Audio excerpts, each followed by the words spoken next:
To understand representations within digital media, we first have to divulge exactly what that is. Digital media comes in many forms, some being online television and film platforms such as Netflix and Amazon Prime, and these coincide with the rise of social media, which has led to more user-generated content.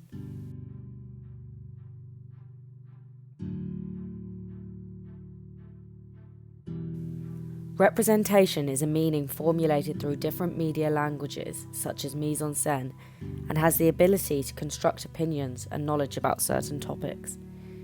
As a nation, we are constantly surrounded by digital media through our phones, laptops, and all types of electronic devices. We are exposed to more media every day. This has given more opportunity to diverse representations, which in turn has had an increase in more socially liberal ideologies. However, it has become difficult to distinguish between manipulated representations and the real truth. In similar ways, it's also difficult to decipher between user-generated content and content produced by mass media. I will be exploring the different types of representation and the relationship these have with contemporary digital media, including the theories that reinforce why these representations occur and explain how they affect society. The representation of gender within digital media is a broad spectrum of diverse opinions and is one of the most talked about topics within mainstream media and social media.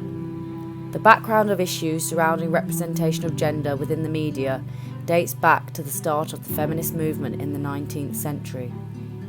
It challenges the wrongful treatment of women in society and aims to create equality between all genders. Bringing feminism into the 21st century, the aims are still the same, but the issues with inequality have shifted to misrepresentation and underrepresentation of women and other genders in the media and professional workplaces. As a society, we've become technologically driven, with our entire lives centred around digital media. It has become a very important issue to consider the representation of gender we see on different platforms every day. One of the largest social media campaigns we have seen to date is the #MeToo movement. Originally created in 2006 by Tarana Burke, an African-American feminist, it was formed to help sexual assault victims, particularly women in her area, be able to share their stories with one another. It gained momentum in 2017 when Alyssa Milano shared the hashtag after coming out about her experience with Harvey Weinstein. The hashtag went viral and encouraged victims who are now labelled survivors to share their stories, particularly from the workplace. It made its way into mainstream media, with television and news companies reporting on it through online news articles and television broadcasts. The representation of gender within the movement is very key in discussing how women in particular are portrayed across digital media.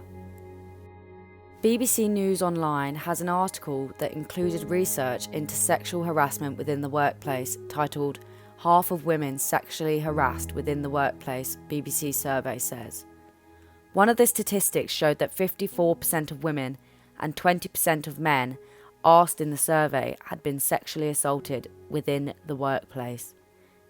The survey is very inclusive when it comes to gender, with the exception of non-binary and other genders, yet contrast to the large headline of the article which refers to only women. Within the article they also use specific names for some of the survivors, which includes Labour MPs. This personalises the article, making the reader feel more affected by what they're seeing, whereas the headline refers to survivors as just women, which generalises a statement and undermines it. The representation of gender within the article is very mixed, as statistics include men. However, everywhere else in the article refers to women specifically and even names them. In another BBC Online news article, the headline is "Hollywood holds #MeToo march against sexual harassment," and it covers the march in America from the #MeToo movement. Within the article, it quotes from Tarana Burke, "What we're seeing, at least for now, is a unity of survivors." Burke never refers specifically to women as a collective or refers to the victims as women only. She refers to them as survivors. However, BBC often refers to the #MeToo movement as being centred around women, through their headlines and within the article stating that people there were predominantly women in quotations, which is not a necessary part to include. Overall, BBC News Online has a very broad representation of gender in digital media. In reference to the #MeToo movement, it often refers only to women, unless quoting someone else. Dyer's theory of stereotypes can legitimise inequality suggests that creating stereotypes within the media reinforces and maintains the unequal power structure within society. Dyer suggests fictions created by the mass media are stereotypical because they are both false and aesthetically bankrupt, inferring that what we see in digital media is constructed by someone and is not necessarily the reality. When applying this to the BBC News Online articles, the reinforcement of the #MeToo movement being only about women through the evidence that I have previously stated, it suggests that this is very damaging to society's opinions on sexual assault, that it is based only around women. This reinforces the ideology of women being the weaker sex and that they are the victims within society, and this is a broad and general overview of sexual assault and gender.